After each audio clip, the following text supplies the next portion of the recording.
The night my dad screamed at my grandpa, I swear the walls shook. "Pay the rent, or get out," he shouted, his face red, his veins pulsing like he wanted to tear the house apart. Grandpa didn't fight back. He just stood there, his cane steady, his eyes calm, almost pitying. Then, without a word, he smiled and turned away. That smile scared me more than the yelling. The next morning, Grandpa was gone. No note, no suitcase missing. Just silence and the strange feeling that something enormous had just shifted. Dad called it old man drama, but 3 days later, a letter came in the mail. It wasn't from Grandpa. It was from a real estate firm. And when Dad opened it, his face turned white. Grandpa hadn't run away. He'd sold the house for $900,000, and what he told Dad next would burn itself into my memory forever. I used to think our house was unbreakable, strong bones, solid walls, sunlight that slid through the kitchen window every morning just right. My grandpa built it with his own hands 40 years ago, and even after Grandma died, it was still his masterpiece. He used to say, "A home is a promise, not just a place." But promises fade, especially when pride moves in. After my divorce, I came back home, thinking I'd stay a few months. Dad called it temporary, though he liked the convenience of my paycheck helping around the house. Mom was thrilled to have me close again. Grandpa didn't say much, just smiled, poured me coffee, and said, "Don't worry, kiddo. The house still fits you." For a while, everything seemed fine. Until Dad started losing clients. He ran a small construction firm, ironic, considering Grandpa had taught him everything about building. But while Grandpa built things steady and honest, Dad built on loans and shortcuts. The stress made him meaner. I'd catch him pacing the kitchen late at night, muttering, "Property taxes, utilities, repairs," and the old man just sits there like a king in the basement.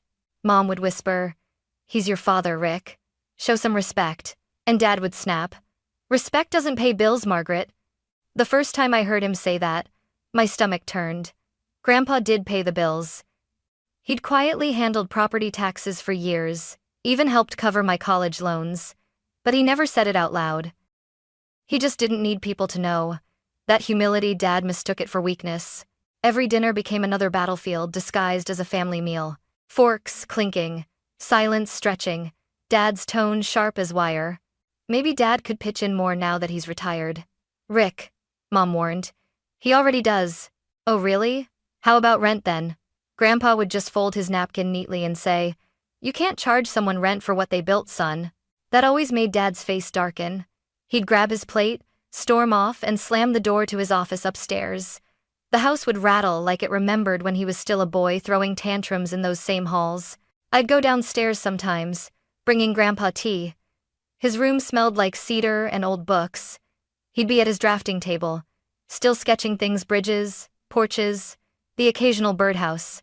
He'd look up at me with tired eyes and say, "You can't argue with someone who confuses control with love." At the time, I didn't understand what he meant. But that week, something changed. Dad's frustration wasn't just words anymore. He started talking about converting the basement into a rental unit. "If he wants to live there," he said, "he'll start paying like a tenant." Mom tried to stop him, but Dad was already measuring walls, running his hands along the railing Grandpa built. The house that once echoed with laughter now creaked under tension.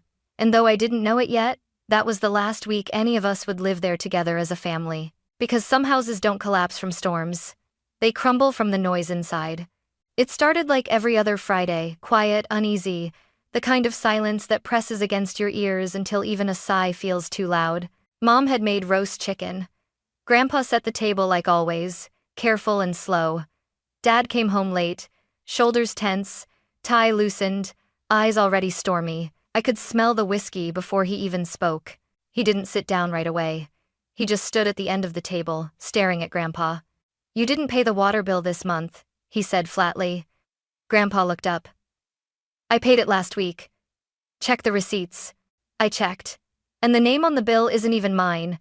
It's still yours, isn't it? You never transferred it." Mom whispered, "Rick, not now." But it was too late. Dad slammed his fist against the table, the plates rattling. "This is my house, Dad. My responsibility. You live here for free and you don't even respect that enough to let me handle the bills." Grandpa's voice was calm, almost too calm. "Your house? You're sure about that? Dad sneered. I pay the mortgage, the maintenance, everything. So yeah, I'm sure. Grandpa leaned back, folding his hands. You pay a mortgage on land that was never yours. The title still has my name, Rick. For a heartbeat, everything froze. Mom's fork clinked against her plate. Dad's face turned crimson. That's a lie. Grandpa shrugged lightly. Check for yourself. Then came the explosion. Dad's chair screeched back. He jabbed a finger at Grandpa, voice breaking with rage. I've had enough of your games. You're a guest here, you hear me? Pay the rent, or get out. The words cracked through the air like lightning. I dropped my glass. It shattered against the tile. Mom gasped. Grandpa didn't flinch. He just looked at Dad, not angry, not hurt, just tired. The kind of tired that comes from watching someone you love lose himself piece by piece. Then he stood, using his cane to steady himself. All right, he said quietly. I'll get out. Mom grabbed his arm, panicked. Dad, please, he didn't mean. But Grandpa gently moved her hand away. He meant every word. He turned to me next. For a moment, his eyes softened. Camila, you take care of your mother. Don't let this house eat you too.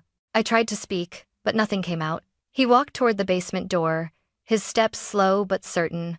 When he reached the stairs, he turned back one last time and looked at my father. That same faint smile, calm, knowing, almost victorious, crossed his face. You can keep your house, Rick. But remember, a house isn't worth much when it forgets who built it. He disappeared down the stairs. Dad muttered something under his breath, but the sound of that door closing was louder than anything he could have said. I didn't know it yet, but that was the last night Grandpa ever slept under our roof, and the night my father started losing everything he thought he owned. The next morning felt wrong before I even opened my eyes.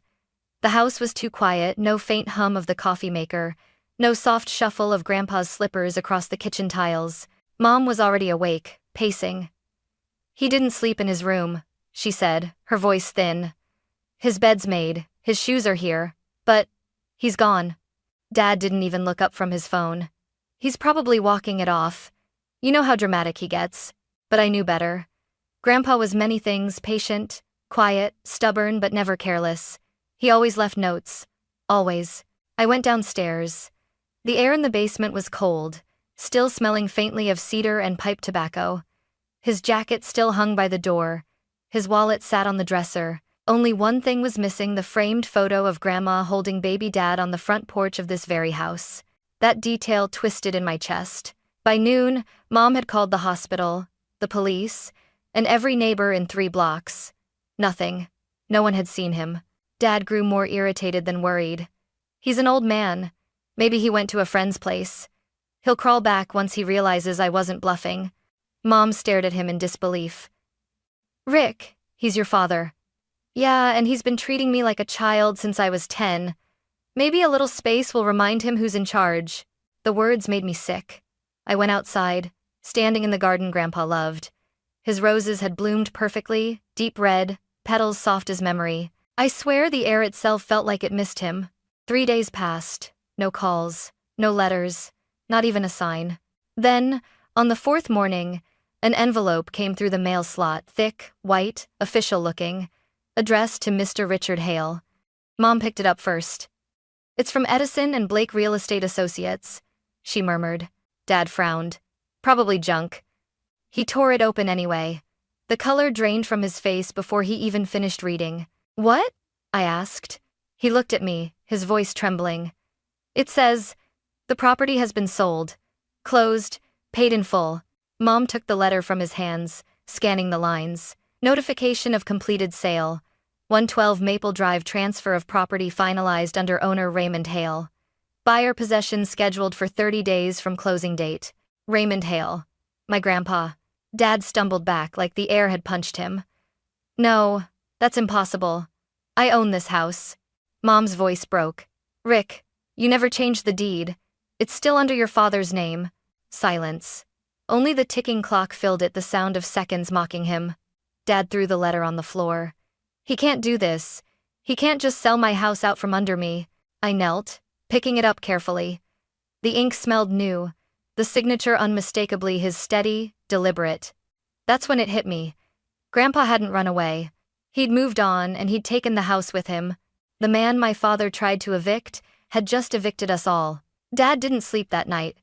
He sat in the living room with the letter spread across the coffee table, reading and rereading it like the words might magically change. His fingers left sweaty prints on the paper. Mom tried to reason with him. Rick, maybe he just wanted to move somewhere smaller. He's old. Maybe he needed the money. But Dad wasn't listening. Smaller? He sold this house. My house. His voice cracked. You don't just sell your son's home out of spite. I wanted to say it wasn't spite, it was consequence, but I stayed quiet. I'd never seen my dad unravel like that. He was pacing, muttering half-sentences. He can't. Legal ownership? I've lived here for years. This is theft. Mom reached out to calm him, but he brushed her off and stormed upstairs. Mom sighed. Camila, he's going to do something stupid. She was right. The next morning, Dad was already on the phone with banks and lawyers. I heard the same line repeated again and again. There must be a mistake. My father's name shouldn't still be on the deed. Each time, the answer came back colder, more final. Sir, the public record lists Raymond Hale as sole owner. The sale is legally binding. By noon, his voice was hoarse. He called the real estate office next. I could hear every word through the wall. You had no right to sell this house. Mr. Hale did, sir. He's the registered owner. The transaction is complete. But I live here. Then you'll need to vacate before the possession date. The line went dead. He came out of his office looking older, smaller somehow. Mom tried to touch his arm, but he pulled away. He wanted to humiliate me. That's what this is. I shook my head. He warned you, Dad. He glared at me, eyes bloodshot. Don't start, Camila. But I couldn't stop myself. You told him to pay rent or get out. He did both. His mouth opened, then closed again. No words, just rage simmering behind his silence. That afternoon, movers showed up not for us, but to deliver inspection paperwork. The buyers were scheduled to take possession in 30 days. Mom read the letter aloud, hands trembling. The new owners will assume occupancy September 1st. Dad crumpled the page, his voice low and broken. Over my dead body. But even as he said it, I saw the truth in his eyes he'd lost. When night came, he sat alone on the porch, staring at the dark garden Grandpa once tended. The roses were wilting without care. I stepped outside quietly. He didn't look up when he spoke. You think he's proud of himself? You think he's laughing right now? I didn't answer. I just whispered. Maybe he's finally at peace. Dad turned toward me, his expression hollow.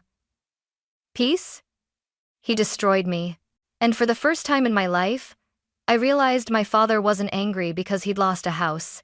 He was angry because he'd been outsmarted by the man who built it. 3 days passed before Grandpa finally called. Mom was in the kitchen making tea when the old landline rang, the one Grandpa had installed himself decades ago. She froze, mid-motion. Dad snatched the phone off the counter before the second ring. Dad, where the hell are you? Grandpa, calm. Good morning, Rick. You sound tired. Dad, tired? You sold my house. Grandpa, I sold my house. The one I built. The one you told me to pay rent for. I sat at the table, staring, heart hammering. Mom whispered, put it on speaker. Angster maybe well. Dad jabbed the button, breathing heavy. Grandpa, you said pay the rent or get out. So I got out. Dad, you blindsided me. Do you have any idea what you've done to us? Grandpa, I know exactly. I gave you a mirror, Rick. One you've avoided for years. Dad's knuckles whitened around the phone. You're enjoying this, aren't you? Grandpa chuckled softly. Enjoyment isn't the word. Satisfaction, maybe. Seeing my son learn that arrogance is expensive. Mom's eyes filled with tears. Dad, please. Rick's he's hurt. Maybe we can talk, figure something out? Grandpa. Margaret. I've spent 40 years figuring things out for him. He's 45 now. It's time he figures out what respect costs. Dad slammed his hand on the table. You had no right. Grandpa, I had every right. I built that house before you were born. You called it yours, but you never earned it. You tried to evict me, and now life has a sense of humor. Dad's voice cracked. You betrayed me? Grandpa, no, son. Betrayal is demanding rent from the man who raised you. This is justice. The room went silent. Even the air seemed afraid to move. Finally, Grandpa's tone softened. I didn't do this to punish you, Rick. I did it to protect myself. I realized something that night: you don't love people you try to own. Dad looked like he'd been punched. He sank into a chair, face pale. Grandpa, I left you the life you chose, a house without gratitude. I hope someday you build something stronger. Then came the sound of a soft click. The line went dead. Mom covered her mouth, sobbing quietly. I stood frozen, heart aching with something between anger and awe. Dad didn't move. The phone sat on the table, still blinking red from the call. He whispered, "He planned this. All of it." I looked at him. The man who once towered over everyone, now smaller than I'd ever seen. "He didn't plan it, Dad," I said softly. "You did the night you yelled at him to get out." He looked up at me, and for a brief second, I saw something raw flicker behind his anger, regret. But it vanished as quickly as it came. "Don't ever take his side, Camila," he muttered, storming out of the room. I didn't answer. Because deep down, I already had. The next few weeks felt like living inside a storm that refused to pass. Dad barely left his office. The door stayed shut, the blinds drawn. I'd hear him muttering to himself. Angry bursts of words: lawyers, fraud, appeal, not over yet. Mom tried to coax him out with coffee, but he'd just wave her away like smoke. Meanwhile, boxes began appearing in corners of the living room. Not ours, the buyers. They were scheduling inspections, sending notices. The countdown had started. Mom cried quietly while packing dishes. 30 days, she said. That's all we have left. Dad slammed a drawer shut. We're not leaving. He can't legally force us out. But he could. And he had. When the eviction notice came from the new owners, Dad tore it in half, shouting, "They can drag me out in handcuffs before I move a damn thing." Mom flinched, clutching the counter for balance. "Rick, please stop. You're scaring me."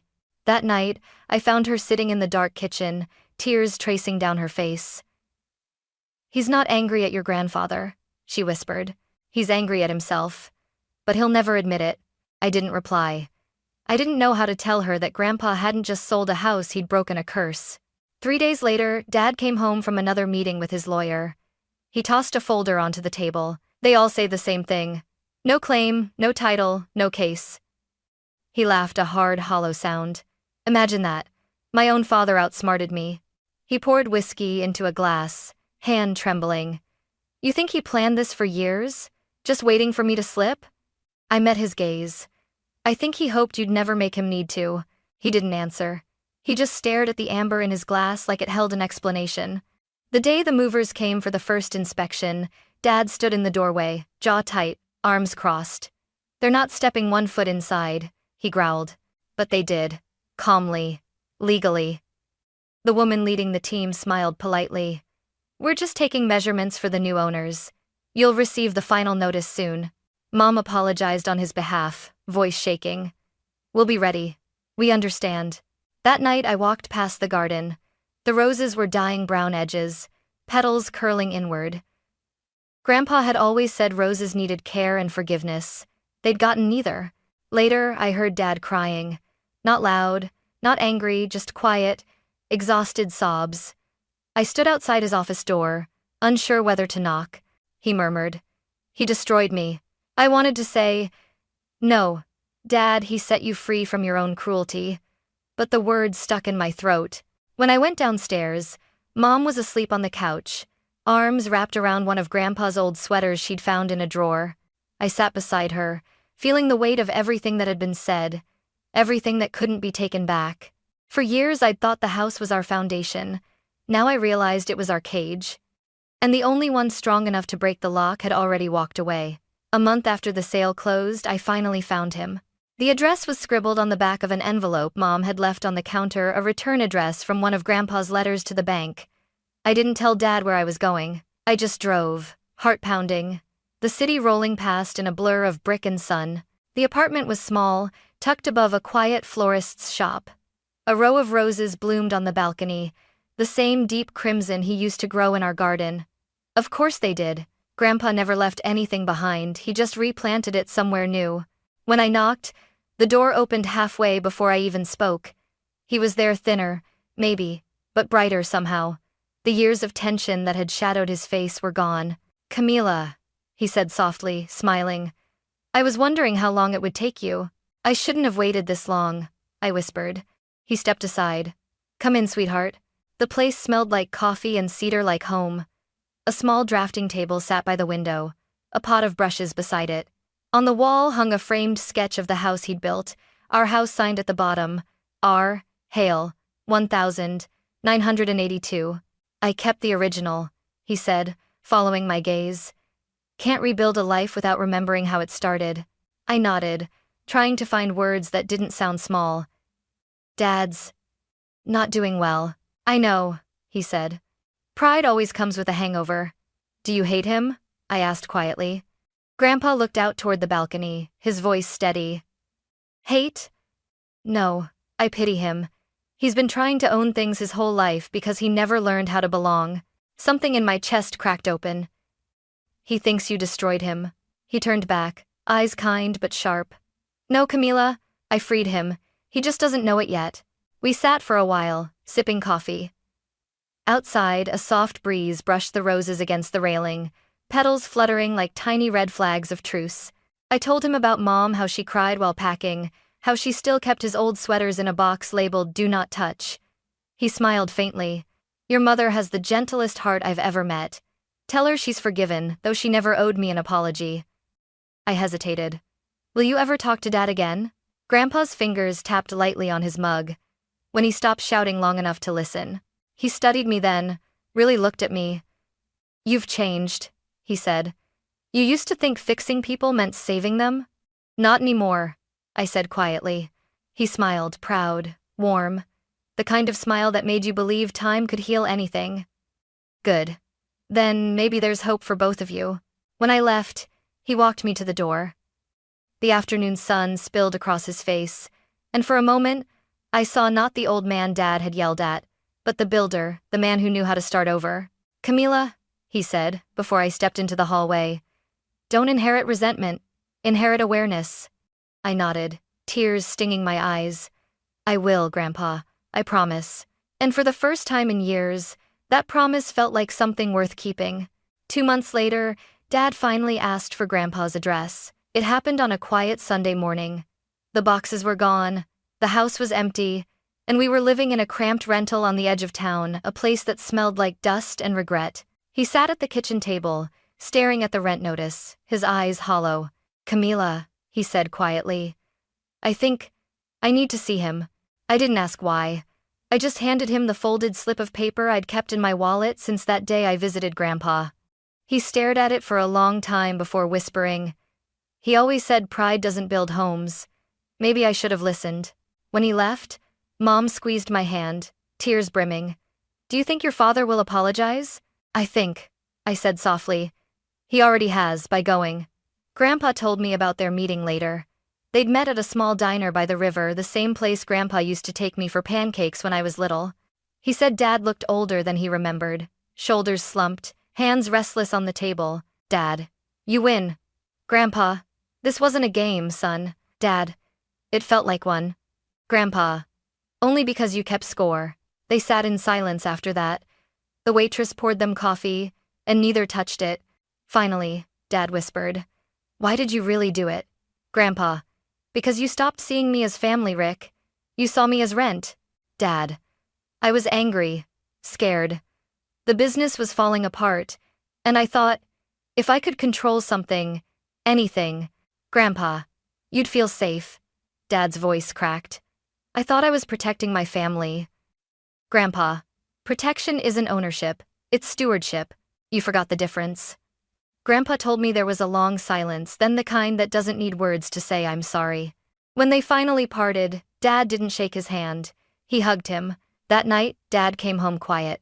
He sat across from me and said, "He sold the house to a young couple. Said they needed it more than we did." I nodded. "That sounds like him." He exhaled, his voice breaking. He told me something I can't stop thinking about, that I was never meant to inherit a house. Just the lesson of how to keep one standing. I smiled faintly. "Did you understand what he meant?" He nodded. "Yeah, respect. That's the rent I never paid." The words hung between us like the soft echo of peace returning after a long war. Weeks later, I visited Grandpa again. He was sitting on the balcony, painting the view, the skyline, the river, the light catching the roses he'd nurtured back to life. I told him what Dad said. He smiled, still focused on the brushstroke. Then maybe my job here's done. The air smelled of roses and turpentine, sunlight pooling on the table. I sat beside him, and for once, there was no tension, no guilt, just quiet understanding. Grandpa, I said, you didn't just build a house, you built us back from the ruins. He looked at me, eyes warm, the corners crinkling with pride. That's all any builder can hope for. And as I watched the paint dry under the afternoon light, I realized the house was never the story we were. Because some homes aren't made of wood or walls. They're made of the people who finally learn how to stay.